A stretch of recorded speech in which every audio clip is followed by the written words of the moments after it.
Rise and shine, sweet loves, and welcome to Willow's book Apothecary, where we discover the wisdom and wonder between the pages of great books.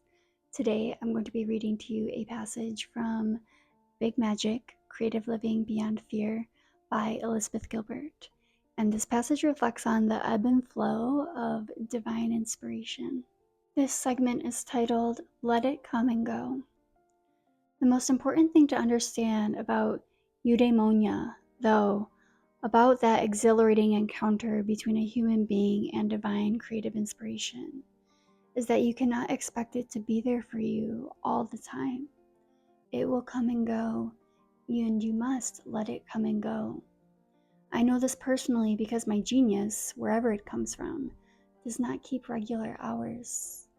My genius, for what he is worth, does not work on human time, and he certainly doesn't arrange his schedule around my convenience.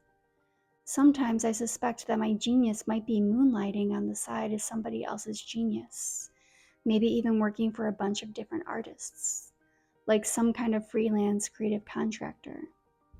Sometimes I grope around in the dark, desperately looking for magical creative stimulus, and all I come up with is something that feels like a damp washcloth.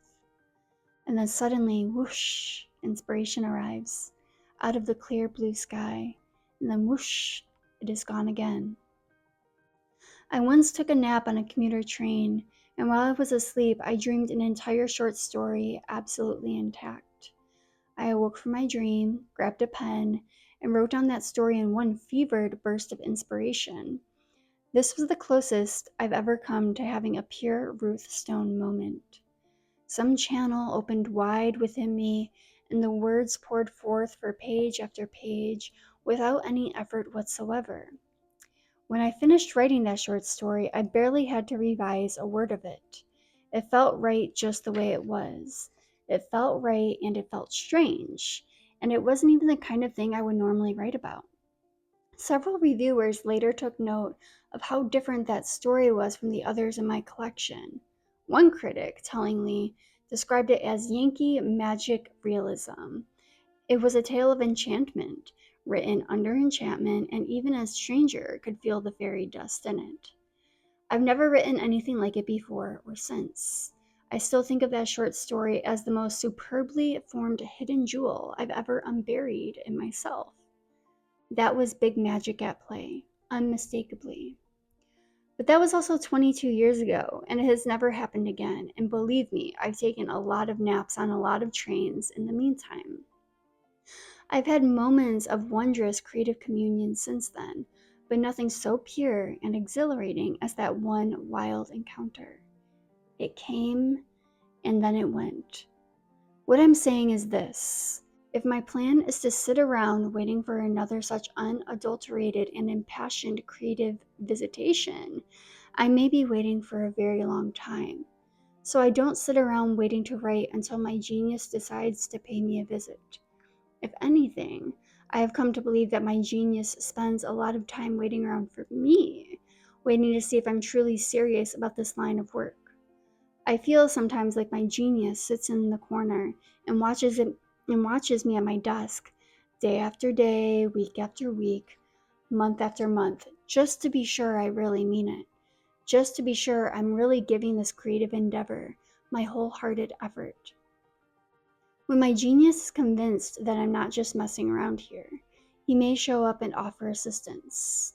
Sometimes that assistance will not arrive until 2 years into a project. Sometimes that assistance will not last for more than 10 minutes.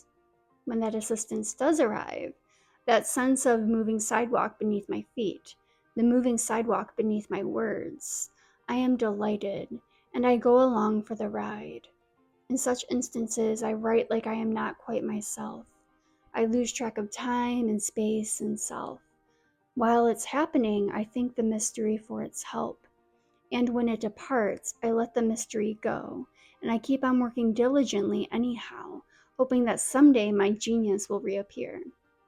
I work either way, you see, assisted or unassisted, because that is what you must do in order to live a fully creative life. I work steadily, and I always thank the process. Whether I am touched by grace or not, I think I thank creativity for allowing me to engage with it all. Because either way, it's all kind of amazing what we get to do, what we get to attempt, what we sometimes get to commune with. Gratitude always, always gratitude. On a personal note, this passage felt like a slap in the face.